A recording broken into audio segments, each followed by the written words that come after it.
56,000 বর্গ মাইলের কোনো বাঙালিকে বাঙালিত্বের সার্টিফিকেট নেওয়ার জন্য সীমান্তের উপরে গিয়ে কলকাতা অথবা কারো কাছে ধার করতে হবে না। ঐতিহাসিকভাবেই নৃতাত্ত্বিকভাবেই এই দেশের জন্ম নেওয়া বাঙালি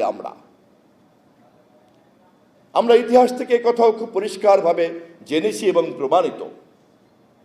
জাতপাতের কাঠামোর কারণে কেমন করে সনাতন ধর্মের পরে বৌদ্ধ ধর্ম, বিতাড়িত বৌদ্ধ ধর্মের পরে কিভাবে এখানে নতুন করে ইসলামের সাম্যবাদের আলোকে এই এলাকার সমস্ত মানুষরা দলে দলে ধর্মান্তরিত হয়েছেন, পবিত্র কোরআনকে গ্রহণ করেছেন।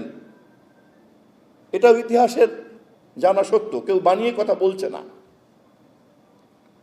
এবং এই বিবর্তন আমাদের সংস্কৃতির মধ্যে যে একটা স্বকীয়তা দিয়েছে, সেই স্বকীয়তার নাম হচ্ছে বাংলাদেশি জাতীয়তাবাদ। আমাদের বাংলাদেশের ক্ষণজন্মা পুরুষ শহীদ রাষ্ট্রপতি জিয়াউর রহমানের এটাই হচ্ছে সবচেয়ে বড় অবদান।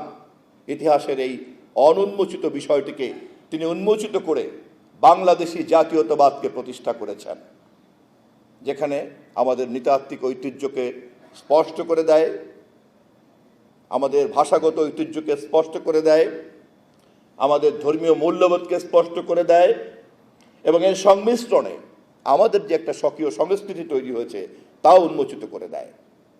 এবং সে কারণেই আমরা গর্বের সঙ্গে দাবি করতে পারি আমরা বাংলাদেশী, আমাদের কাছে সবার আগে বাংলাদেশ।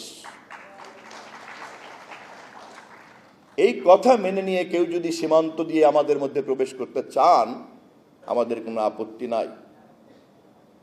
কিন্তু এই কথাকে বাইরে রেখে কেউ যদি বলতে চান ভারতের জনগোষ্ঠীর সঙ্গে শুধুমাত্র বাংলাদেশের জনগোষ্ঠীর যোগফল, আমরা তাদেরকে বিনয়ের সঙ্গে মনে করিয়ে দিতে চাই সার্কের জনগোষ্ঠীর সংখ্যা হচ্ছে এখন 220 কোটি মানুষ।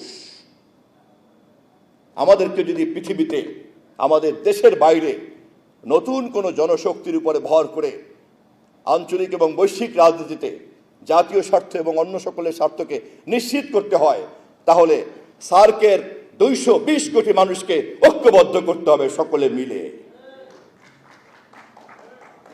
সার্কের ঐক্য যারা চায় না, তারা অন্য যে কোনো ঐক্যের কথা বলা মানেই আমরা সন্দেহের চোখে দেখব।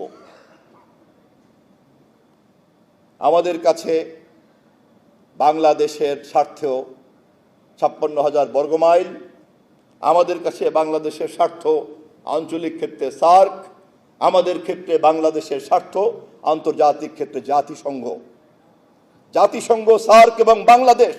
এর বাইরে আর কোনো কাঠামো ব্যাখ্যা যিনিই বলবেন তাকে আমরা সন্দেহের চোখে দেখতে বাধ্য এবং দেখব। সবার আগে বাংলাদেশ, এই কথা মাথায় রেখে